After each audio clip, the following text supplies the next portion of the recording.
Hello, my little mythical, magical forest creature. How are you doing today? That's good. I just wanted to come here and tell you that I hope you're having a great day, because you're looking extra scrumptious today. And if anybody is bothering you, I will slay them in your sleep. Free of charge. Anyway, you may be wondering why I'm dressed like this. Well, I'm practicing my free will, okay? Without further ado, let's get into reading other people's business and making it our business and judging them. All right, let's get to it.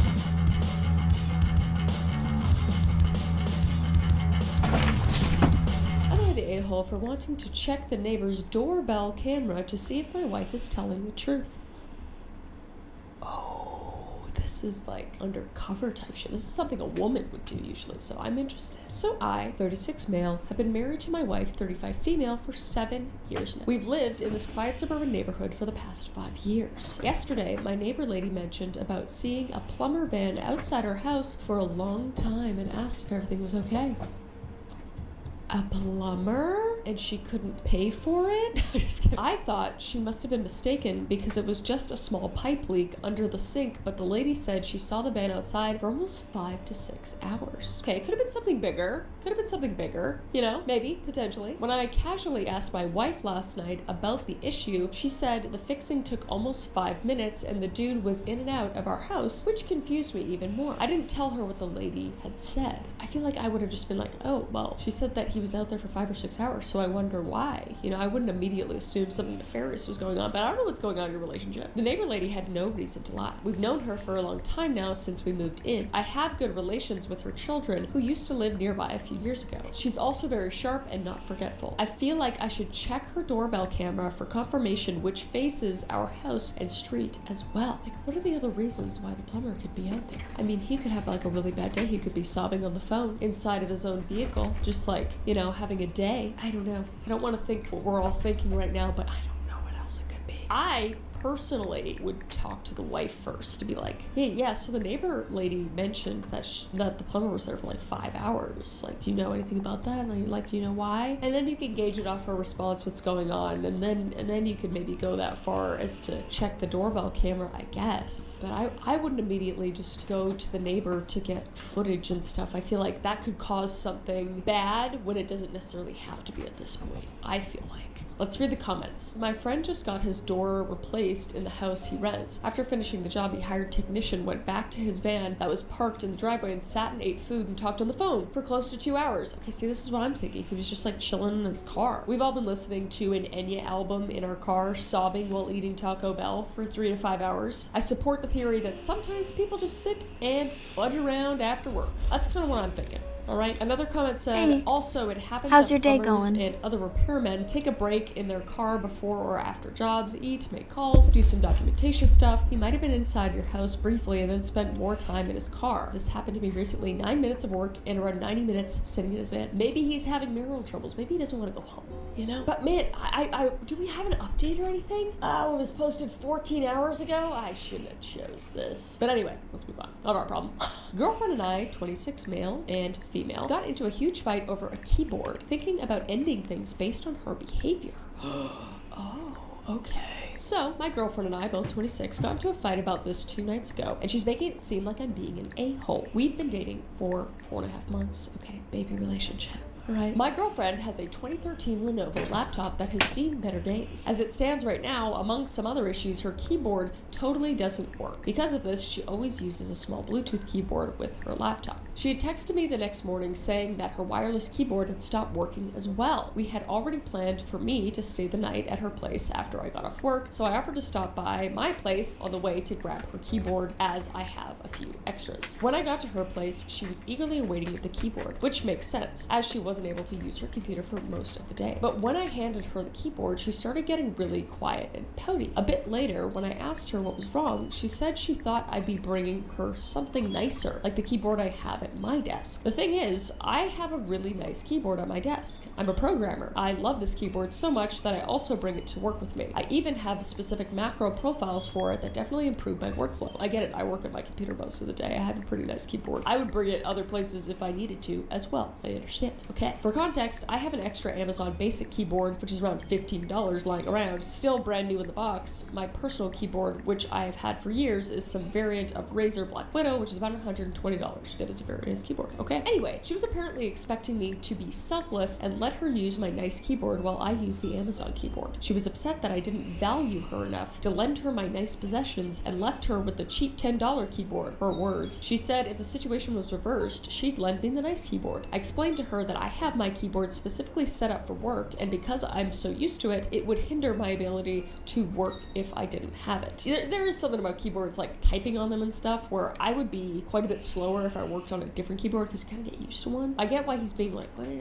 Like, it's a keyboard. I gave you an extra one. Like, and I'm kind of on his side at this point, where it's like, if she asked for it, would he have given it to her? Maybe he would have been like, I really like to use it at work. Maybe it would have been a discussion. But for her to just expect him to give the keyboard he uses every day, I think is maybe a bit much, I think, but there's still more. We continued to argue about it. Things really came to a head when she boldly claimed that if I wasn't willing to lend her my nice keyboard, that I should have bought her a nice new keyboard if I really cared about her.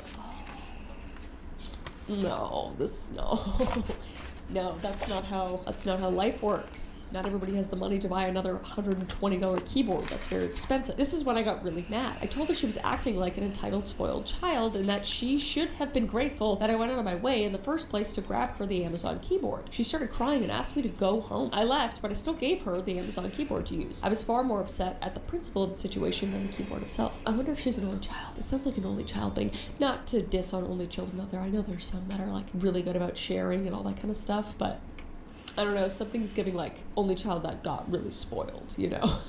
So now she's calling me an asshole for both not giving her a keyboard and because I called her spoiled. We're going to meet up tomorrow to talk about this person because I refuse to continue this silly argument over text. I'm thinking about ending things with her, as I feel this is her showing me her true colors. There's that like 3-month rule kind of thing, and I feel like it's kind of true. It's like you can only, fake it for so long, like who you really are and your true colors kind of start coming out. Obviously, everybody's got their little quirks and, maybe not so good things about them. I have plenty, but you need to be able to handle those and be okay with those in a partner. And if you're not at this point in a 4.5-month relationship, I feel like it's probably not going to work out, because this feels pretty small, but it's become something way bigger than it needs to be, which isn't uncommon in relationships. But if you're like already checked out based off this, I don't think y'all should be together personally.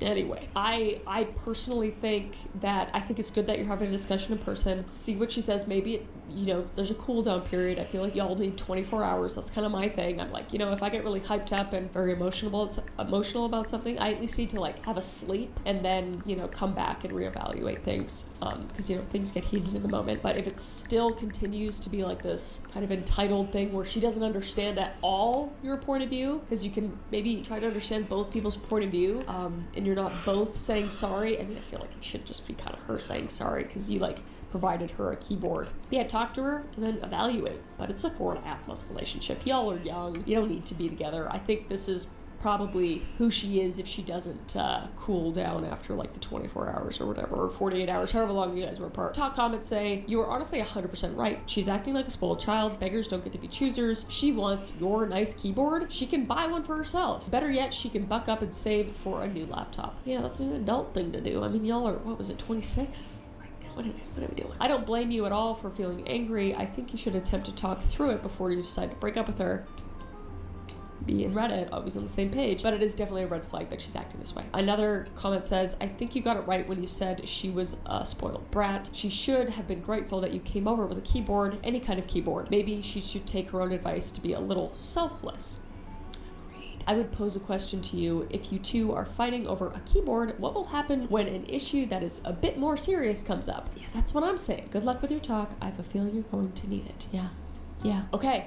Edit. She texted me to meet up tonight instead of tomorrow, as she is feeling anxious and stressed about the situation. I will give everyone an update later tonight or tomorrow morning. Oh, thank you, sir. Thank you for your service. We love an update. We have an update. We met earlier tonight and sat down to talk. I was somewhat prepared to end things with her, so I suggested we meet at her place so that I could bail if things went south, and they did. Good call, and I'm sorry that that sucks. Even though I thought I made my post as anonymous as possible. Oh no, she found it. One of my girlfriend's coworkers figured out who the post was about. Girlfriend's age, working HR, which I mentioned in a comment, same computer problems, dating a programmer, etc. Oh no, and sent it to my girlfriend. The reason she wanted to meet early was because she was furious that I had made the post, airing our dirty laundry. In a sense, I guess she was right, because at least one person had figured it out. My girlfriend never used Reddit, so I figured I was safe. There's a strong chance she'll read this one as well. Lol. We love the lol follow-up. Alright, anyway, she immediately began berating me, telling me that I made her look bad in the post and lied about the details of our argument to get people on my side. I asked her to point out any part of it that wasn't true, or where I had lied. Long story short, she couldn't point to a single thing. I definitely raised my voice when I told her that if she looked bad, it's only because of her actions. I told her I only made the post to get some perspective on the matter. The post was 100% accurate and she knew it. Oh, snap. Slay. Okay. She began to tear up and asked me if I was really considering leaving her over the keyboard. I asked her if she understood that this wasn't about the keyboard. He said that in the post. It was about the way she acted towards me when I was trying to do her a favor. She stayed silent and didn't answer. I asked her what had prompted this outburst, if everything was okay with her. I asked if anything had happened with her friends, parents, or at work that was upsetting her and may have led to this. Okay, we love that. We love trying to get some context. She got really defensive, asking, "Are you calling me crazy? And do you think I'm unstable?" She's a gaslighter. Oh, she's a gaslighter. This isn't good. Gaslighting victim mentality. Not good. I think she needs a few more years to simmer. I think she needs a few more years to just simmer in the crock pot of maturity, and then she'll be all right. Maybe. I don't know. I had no idea where she was going with this. I told her I wasn't calling her crazy, but that she had to understand that I was quite confused about how she was acting, and that there had to be a reason for it. We talked in circles for a bit, and I tried to pry it out of her. I still don't know what caused all of this, because she simply wouldn't tell me. When I realized our conversation was going nowhere, I finally asked her if we were going to have an adult conversation, and if this was the hill she was willing to let the relationship die on. She asked, "What do you want from me?" And I said, "I want an apology." Ooh, she's heated. I don't think she's gonna apologize to you. I'm a woman, I know. I'm getting tired of typing, so I'll wrap this up quickly. She was absolutely unwilling to apologize. No, that's not good. She thought that my betrayal of posting about this was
Yeah, I like Taylor Swift. Is that a problem?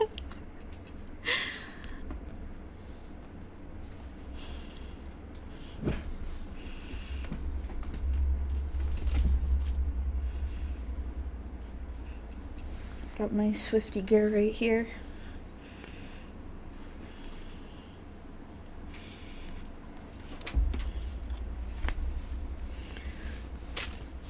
It doesn't go with this shirt, but I'll put it on anyways.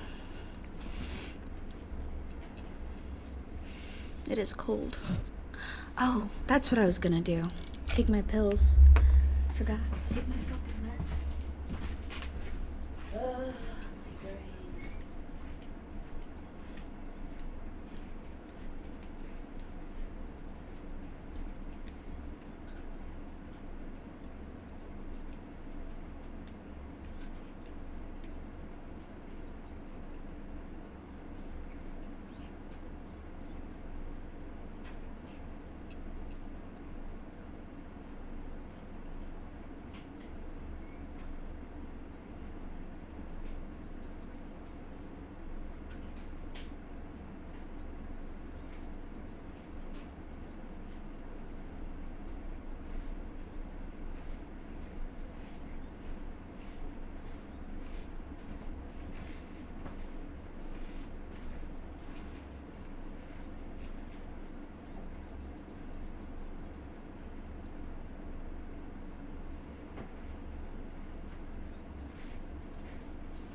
At least I got to resign.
So I just saw this girl, right, on TikTok talking about she's about to do surgery and she need to be healed because she have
I'm Commissioner Roberta Reardon, and I'm here to walk you through applying for unemployment benefits with our online system. I'm Commissioner Roberta Reardon, and I'm here to walk you through applying for unemployment benefits with our online system. We'll keep you in the loop throughout the process through emails, text messages, and letters, so you know the status of your claim. By watching this video, you will learn the information you'll need before you begin your application, how to sign up for an ny.gov account, where to apply, and some of the questions you'll be asked, how we will communicate with you after you submit your application, and how to certify weekly for benefits after your application is complete. Applying online through this application is the best and fastest way to apply for unemployment insurance, also known as UI. This video will show you how to file and what to expect during this process. Before you file your claim for benefits, make sure you have all the following information ready: your full name, phone number, mailing address including city and zip code, social security number, driver's license or motor vehicle ID card number if you have either one, alien registration card if you are not a U.S. citizen, and your bank account number and routing number if you want direct deposit, which will help you get your benefits faster. You also must have your wage and employer information. If you have an employer, you can get the following information from your most recent W-2 or your record of employment provided by your employer: Federal Employer Identification Number, or FEIN, New York State Employer Registration Number, employer full name and address, and wage details. Press pause here to write this information down, or take a screenshot to refer to this information when you file your application. After you've collected all of this information and are ready to file, you will need to create an ny.gov account in order to access unemployment online services. This is how you will receive updates on your account, register for direct deposit, and communicate with the DOL through email. If you have an existing ny.gov account, please do not create a new account. Use the ny.gov login and password that you already have. If you have forgotten your password or have other questions about your account, refer to on.ny.gov/techhelp for assistance. If you do not have an ny.gov account, sign up for one at labor.ny.gov/sign-in, click the Create ny.gov account, and answer the questions when prompted. Once you've created an ny.gov account, you can apply for unemployment benefits online. To do so, visit unemployment.labor.ny.gov. You'll first come to the login screen. Please log in with your ny.gov username and password. Once you have successfully logged in, you will see a welcome screen. It will state your first and last name, not your ny.gov username. Select the File a Claim button to begin your claim. On the first page of the online claim application, you will see general instructions and a reminder about the information you should have on hand to file your claim. Read the instructions carefully, then select the Continue button. You'll be asked to enter your Social Security number. Next, you will create your Personal Identification Number, or PIN. It is important that you remember your PIN. This is your electronic signature, and you will use it every time you access the claims processing system. Never share your PIN with others. On this page, you'll also be asked to enter your mother's maiden name, which is used for security purposes. Please double-check spelling before you continue. The next screen you see will be a list of terms and conditions that apply to your application for benefits. Read all the terms and conditions carefully and select I agree to continue. You will then be asked a series of questions about your last 18 months of employment. Answer these questions accurately based on your situation. When you've answered all the questions in the application, you will come to the weekly certification screen for the week in which you are filing. You will be required to answer a few questions about your hours worked and wages earned over the last week. When completing your benefits claim, you will be asked whether you are ready, willing, and able to work. Next, you'll be asked how you would like to receive your benefits payments if you are found eligible. Use the drop-down menu to select direct deposit or debit card. Direct deposit is the fastest and easiest method to receive unemployment benefits. If you choose this method of payment, you will be prompted to enter your bank account information. The final step in your application is reviewing your claim. Select Edit if you need to make changes. Once you have reviewed your claim, select Submit to complete your application. You will then see the confirmation page, which includes important information about next steps. Read and print this page for your records. Then select Sign Out to exit the application. After you've submitted your claim, the DOL will then begin reviewing and processing your application for benefits. DOL uses ID.me's secure online technology to verify the identity of UI applicants. If selected for the ID.me process, you will receive an email, text message, and/or a letter with instructions about how to verify your identity.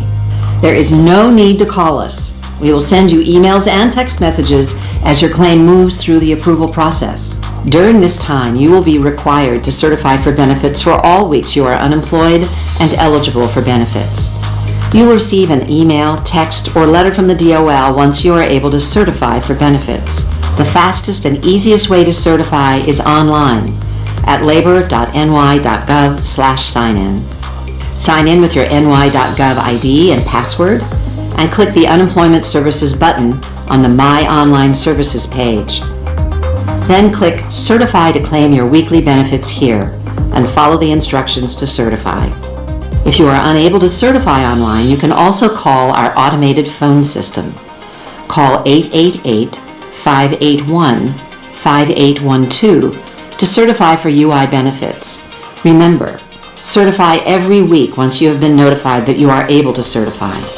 This will ensure that you are able to collect benefits back to your first day of unemployment.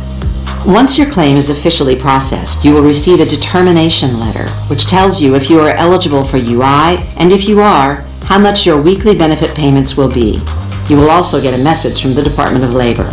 This letter will be sent to your mailing address in the application, but you will also be able to get information on your weekly benefit payments via your ny.gov account.